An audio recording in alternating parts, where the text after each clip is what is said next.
Here's a difference between the OPC and the URC, and I think it's a function of age to some extent.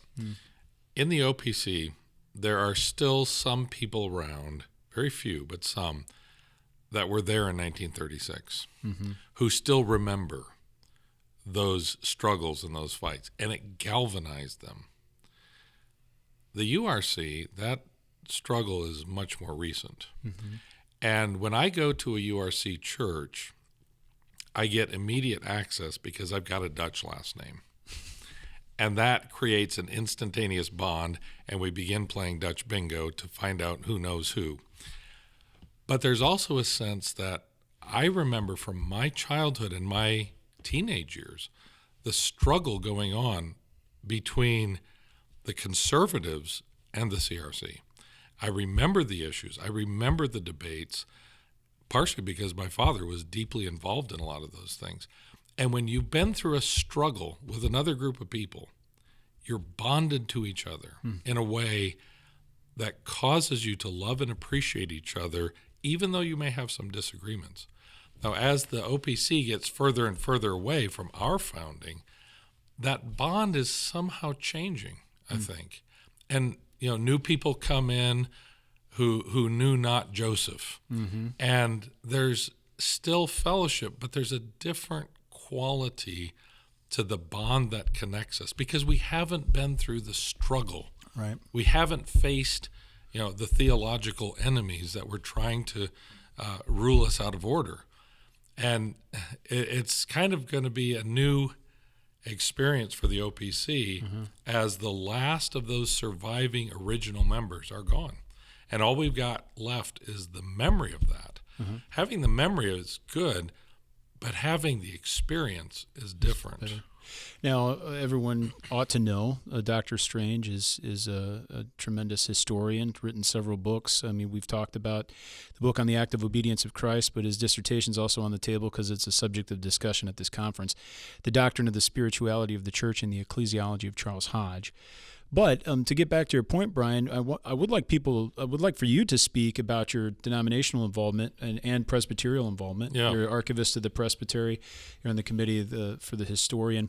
But the OPC does a tremendous amount of work and is very good at cultivating its heritage and its traditions and its history in writings, in lectures, in various forms. But as we have more and more members who knew not Machen personally, and we become older as a denomination and further removed from some of those originating struggles, you're right. How do we come to know these things? And a lot of it is a bond that's developed through a shared narrative and stories. And it'd be useful, I think, for our listeners to hear about some of the work you've been doing and the denomination does to cultivate some of those shared stories to keep us, on point and to remember the past. Well, can I tell a story? Please. Okay. Well, that seems fitting for the story. That's right. So I was somewhat new to the Presbytery of the Midwest, and I noticed that we did not have an archivist. So every meeting on our papers, the archivist spot was blank. And I started thinking about that. I thought, I would kind of like to do that. So I stood up at one point, and I think Alan was actually reporting for a committee, and I said, wouldn't it behoove us to have an archivist? And Alan turned around and pointed at me and said, you got the job. And I have been serving as the Presbytery historian and archivist for the Presbytery of the Midwest for a good number of years now. I love it.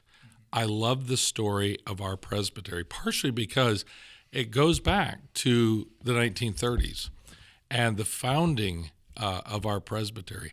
Arthur Perkins, who was our first moderator, is a fascinating man who served the Lord and who died basically of exhaustion.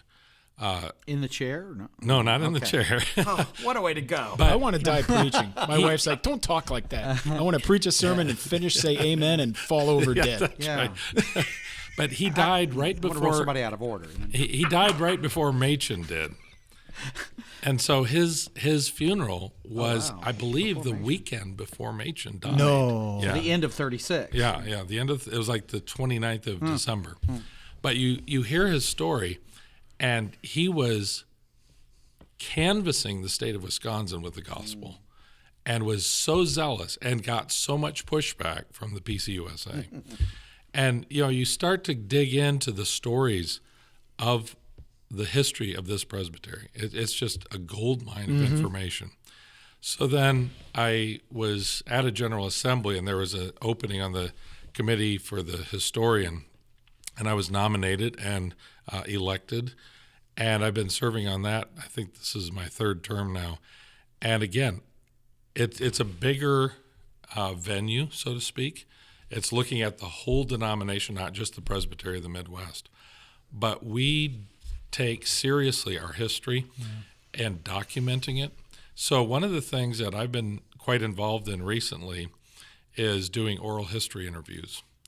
In fact, at General Assembly, we did 6 of these. And then when I was on vacation this summer in Maine, I got together with Steve and Ann McDonald and did an oral history with them. And then I met with Steve's brother Paul, who had served on the Christian Ed Committee for decades.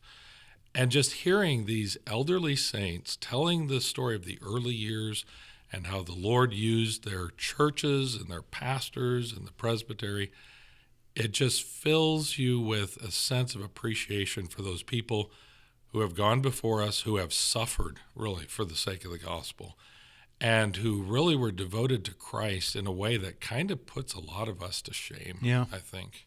Yeah.